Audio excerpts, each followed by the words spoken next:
महाराष्ट्र की सियासत में भूचाल। और ये देखिए, दो तस्वीरें आपको दिखाई दे रही हैं, उद्धव ठाकरे और नारायण राणे। इन दोनों के बीच टकरार के चलते केंद्रीय मंत्री की गिरफ्तारी हो चुकी है। केंद्रीय लघु उद्योग मंत्री नारायण राणे को पुलिस ने गिरफ्तार कर लिया है। नारायण राणे पर मुख्यमंत्री उद्धव ठाकरे के खिलाफ विवादित बयान देने का आरोप। केंद्रीय लघु मंत्री, जैसा मैंने बताया, गिरफ्तार हो चुके हैं। नासिक में शिवसेना के नगर अध्यक्ष ने कल रात पुलिस में मामला दर्ज कराया और उसके बाद आज पहले उन्हें रत्नागिरी के संगमेश्वर से हिरासत में लिया गया और फिर गिरफ्तार कर लिया गया।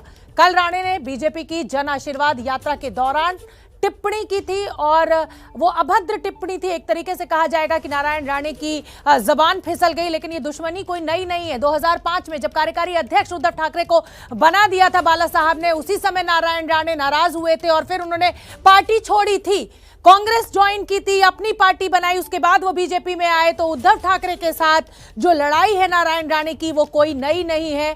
लगातार उनके इस तरीके के आरोप लगते रहे हैं उद्धव ठाकरे के ऊपर। और रौनक कुकड़े मेरे सहयोगी इस खबर पर ज्यादा जानकारी लिए हुए जुड़ रहे हैं। रौनक कुकड़े, गिरफ्तारी नारायण राणे की हो चुकी है और ये जो आपसी खुंदक है वो कोई नई नहीं है, लेकिन एक संवैधानिक पद पर बैठा हुआ व्यक्ति जब दूसरे संवैधानिक पद पर बैठे व्यक्ति के खिलाफ इस तरह की टिप्पणी करता है और सरकार की तरफ से इतनी बड़ी कार्रवाई कर ली जाती है, तो कहीं ना कहीं इसे राजनीति में सबसे बड़ा भूचाल जरूर माना जाएगा और कहा जाएगा। जी, निश्चित तौर पर शोभना, जैसा आपने कहा, निश्चित तौर पर महाराष्ट्र की राजनीति में इस वक्त भूचाल की स्थिति जो है वो देखने को मिल रही है। कुछ देर पहले ही रत्नागिरी पुलिस ने नारायण राणे, जो केंद्रीय मंत्री है, उन्हें चिपलून से गिरफ्तार किया और रत्नागिरी के सत्र न्यायालय में अब उनकी पेशी जो है वो की जा रही है। वहां पर पुलिस जो है उनको पेश करेगी और रिमांड की गुजारिश जो है वो कोर्ट से करेगी। अगर उनको रिमांड मिलती है तो नासिक पुलिस को नारायण राणे को सौंप दिया जाएगा और जहां पर उनकी गिरफ्तारी हुई है वो महाराष्ट्र का चिपलून इलाका है और वहां से नासिक 500 किलोमीटर की दूरी पर है। अगर बाय रोड लेकर आया जाता है नारायण राणे को नासिक में तो करीबन 10 घंटे का वक्त जो है वो लग सकता है। लेकिन निश्चित तौर पर जिस तरह से नारायण राणे कल टिप्पणी करते हैं देर शाम, रात में शिवसेना के कार्यकर्ताओं की ओर से लगातार इसको लेकर कड़ी आपत्ति जताई जाती है। रात में एफआईआर दर्ज होती है और सुबह अरेस्ट करने के आदेश जो है वो नासिक पुलिस की तरफ से जारी कर दिए जाते हैं और अब उनकी गिरफ्तारी हो गई। हालांकि नारायण राणे ने जो रत्नागिरी सत्र न्यायालय, वहां पर एंटीसिपेटरी बेल के लिए भी अप्लाई किया था, लेकिन वहां से उनको राहत नहीं मिल पाई। कोर्ट ने वो एप्लीकेशन जो है वो खारिज कर दी। नारायण राणे के वकील बॉम्बे हाईकोर्ट में भी गए थे, लेकिन कोर्ट ने फिलहाल तत्काल सुनवाई करने से इनकार कर दिया, इसलिए वहां भी उन्हें राहत नहीं मिली और अब उन्हें गिरफ्तार कर लिया गया है। बीजेपी के लिए खासतौर से महाराष्ट्र में ये अच्छी खबर नहीं है। केंद्र में अभी मंत्री बनाए गए थे और ऐसे वक्त में सिर्फ महाराष्ट्र में नहीं, उधर शिवसेना के सांसद विनायक राउत ने प्रधानमंत्री को चिट्ठी लिखी है कि हटाइए नारायण राणे को मंत्री पद से, आप बने रहिए, नजर बना के रखिए, क्योंकि इस समय सत्र न्यायालय में बड़ी सुनवाई चल रही है। नारायण राणे को गिरफ्तार किया जा सकता है, किया जा चुका है। उनकी बेल एप्लीकेशन पर इस समय हियरिंग चल रही है। हमारी नजर बनी हुई है महाराष्ट्र के मुख्यमंत्री उद्धव ठाकरे के खिलाफ केंद्रीय मंत्री और बीजेपी नेता नारायण राणे के बयान पर पूरे राज्य में हंगामा मचा हुआ है। तस्वीरें आपके सामने हैं। कई शहरों में शिवसैनिक सड़कों पर उतर गए हैं। मुंबई, नासिक, औरंगाबाद, सांगली और चिपलून में शिव सैनिकों ने नारायण राणे और बीजेपी के खिलाफ अपना गुस्सा निकाला। ये शोरगुल हो हंगामा आप सुन सकते हैं। मुंबई में तो नारायण राणे के घर के बाहर शिवसेना और बीजेपी कार्यकर्ताओं के बीच जबरदस्त भिड़ंत हुई। इतना हंगामा हुआ कि पुलिस को लाठीचार्ज करना पड़ा। नासिक में बीजेपी दफ्तर में शिव सैनिकों ने तोड़फोड़ की।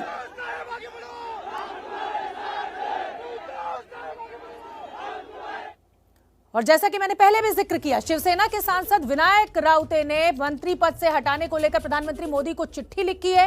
विनायक से हमारे सहयोगी विकास भदौरिया ने बात की है, सुन लेते हैं क्या कहना है शिवसेना के सांसद का। एक केंद्रीय मंत्री होने के नाते से जो जिम्मेदारी उनके ऊपर आती है और केंद्र यानी राज्य का प्रतिनिधि, देश का प्रतिनिधित्व करना ये सारे मंत्री रहते हैं, इन्होंने अपनी जिम्मेदारी संभालने की आवश्यकता रहती है। जबान के ऊपर भी कंट्रोल रखने की आवश्यकता रहती है। ऐसे केंद्रीय मंत्री ने जब महाराष्ट्र के मुख्यमंत्री उद्धव जी ठाकरे जी के बारे में मार देने का जब बयान किया तो सरासर केंद्रीय मंत्री पद को धक्का पहुंचने वाला ये बयान था और इसीलिए पुलिस कार्रवाई करनी पड़ी। और मेरे जानकारी से पुलिस के ऊपर कोई पॉलिटिकल प्रेशर नहीं है, जो कानून में था वो कानून के आधार पे रत्नागिरी पुलिस वाले ने अभी नारायण राणे को अरेस्ट कर चुके हैं और एक की हुई कार्रवाई वो पुलिस के माध्यम से, कानून के माध्यम से की गई है। कानून के माध्यम से की गई, लेकिन हमने देखा कि सुबह से शिवसेना के कार्यकर्ता बीजेपी के कार्यालय को तोड़ रहे हैं, गालियां दे रहे हैं, नारायण राणे के घर के बाहर पथराव कर रहे हैं। तो यहाँ पर कानून कहाँ चला गया था? यहाँ पर कानूनी कार्रवाई क्यों नहीं की गई? नहीं, ये शुरुआत किसने की? ये शुरुआत आज भी नारायण राणे ने सवेरे चिपलुन में पत्रकारों को धमकी दी कि अगर आप ये सब बदनामी अगर नहीं रोके तो आपके ऊपर मैं मुकदमा चलूंगा। हम कुछ कम नहीं है, हम ऊपर वाले तक है, हमारा सरकार ऊपर में है। इसके लिए आदरणीय पंतप्रधान नरेंद्र मोदी साहब को मैंने एक तुरंत खत लिखा और आपके नेतृत्व में काम करने वाले नारायण राणे आपकी बदनामी कर रहा है, आपका नाम खराब कर रहा है, देश का नाम खराब कर रहा है। इसलिए ऐसे बदतमीज मंत्री को आप उनका इस्तीफा ले, अगर इस्तीफा नहीं देते तो उनको हकाल दे मंत्री पद से। जो कार्यकर्ता सुबह से गाली गलौज कर रहे हैं नारायण राणे के घर के बाहर, शिवसेना कार्यालय पे पथराव कर रहे हैं, बदतमीजी कर रहे हैं, उनको भी आप पार्टी से निकाल देंगे? नहीं, नारायण राणे के घर से भी जो जितना पथराव हुआ है वो वहां के पुलिस के रिकॉर्ड में है, जू पुलिस स्टेशन के रिकॉर्ड में है। और नारायण राणे शुरू से गुंडागिरी करने वाला आदमी है, हम वैसे नहीं है।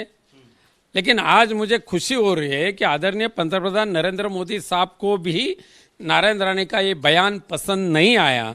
मैंने जब खत लिखा तो तुरंत उनके 10 मिनट के अंदर उनके कार्यालय से मुझे फोन आया और आपकी शिकायत मिली है, आप तुरंत गृह मंत्री अमित शाह साहब से मिल लीजिए, आपकी शिकायत वहां भेजें, हम उसके ऊपर ध्यान दे रहे। तो शिवसेना के सांसद विनायक राउते को आपने सुना, वो कह रहे हैं कि नारायण राणे तो पहले से ही गुंडे थे, शिवसैनिक तो कभी तोड़फोड़ करते ही नहीं है। नारायण राणे ने कल रायगढ़ में एक प्रेस कॉन्फ्रेंस के दौरान मुख्यमंत्री उद्धव ठाकरे को लेकर विवादित बयान दिया था। वो बयान सुनना भी बेहद जरूरी है कि नारायण राणे ने आखिर ऐसा क्या कह दिया जिससे शिवसेना गुस्से में आ गई और गिरफ्तारी तक कर दी है केंद्रीय मंत्री की। सुन लेते हैं। बोलायचा अधिकार तरी आहे काय? बाजूला म्हणा एखादा सेक्रेटरी ठेव आणि विचार बोल, त्याशी नाही काय?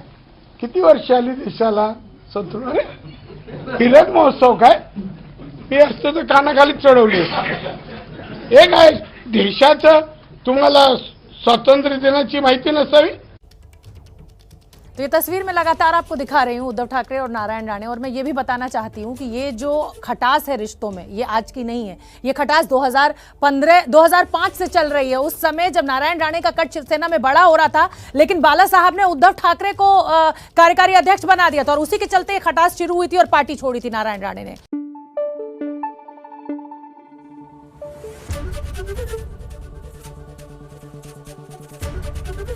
एबीपी न्यूज आपको रखे आगे।